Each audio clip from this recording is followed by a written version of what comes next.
ಕ್ರಾಂತಿ ನ್ಯೂಸ್ ಅವರಿಗೆ ಧನ್ಯವಾದಗಳು. ಯಾಕಂತ ಹೇಳಿದ್ರೆ ಮುಳಬಾಗಿಲು ತಾಲೂಕಲ್ಲಿ ಎಲ್ಲೇ ಕಾರ್ಯಕ್ರಮಗಳಾದ್ರೂ ಕೂಡ ತಾವು ತುಂಬಾ ಆದ್ಯತೆ ಕೊಟ್ಟು ಬರ್ತೀರಾ, ಕಾರ್ಯಕ್ರಮಗಳನ್ನ ಇಡೀ ಸಮಾಜಕ್ಕೆ ತೋರಿಸ್ತಾ ಇರ್ತೀರಾ.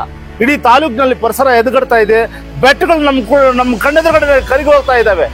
ಮರಗಳನ್ನು ಸುಮಾರು ಏನು ಎಲ್ಲೆಂದ್ರೆ ಅಲ್ಲಿ ಇವತ್ತು ಅಲ್ಲಿ ಬೆಳಿಬೇಕು ಹೆಚ್ಚಿನ ಸಂಖ್ಯೆಯಲ್ಲಿ.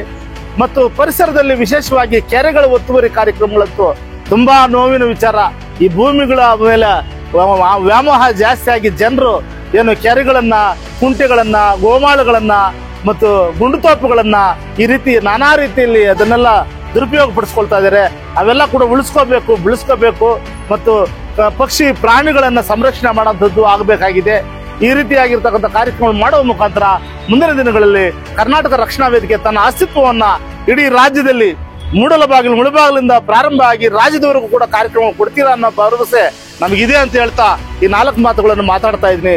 ಇದು ನಿಜವಾಗ್ಲೂ ಕೂಡ ಒಂದು ಜೀವನದಲ್ಲಿ ಅನುಷ್ಠಾನಕ್ಕೆ ಬರಬೇಕಾಗಿರ್ತಕ್ಕಂಥದ್ದು. ಏನೇನಿದಾವಂತ ಕಾರ್ಯಕ್ರಮಗಳನ್ನು ಮಾಡಬೇಕಂತ ನಾನು ಆಟೋ ಚಾಲಕ ಸಂಘ ಮತ್ತು ಹುಸೇನ್ ರವರಿಗೆ ಒಂದು ಕಿವಿ ಮಾತಾಡಕ್ಕೆ ಇಷ್ಟಪಟ್ಟು ಈ 4 ಮಾತುಗಳನ್ನು ಮುಗಿಸ್ತಾ ಇದ್ದೀನಿ. ಜೈ ಕನ್ನಡ ಮಾತೆ, ಜೈ ತಾಯಿ ಭುವನೇಶ್ವರಿಗೆ ಜೈ.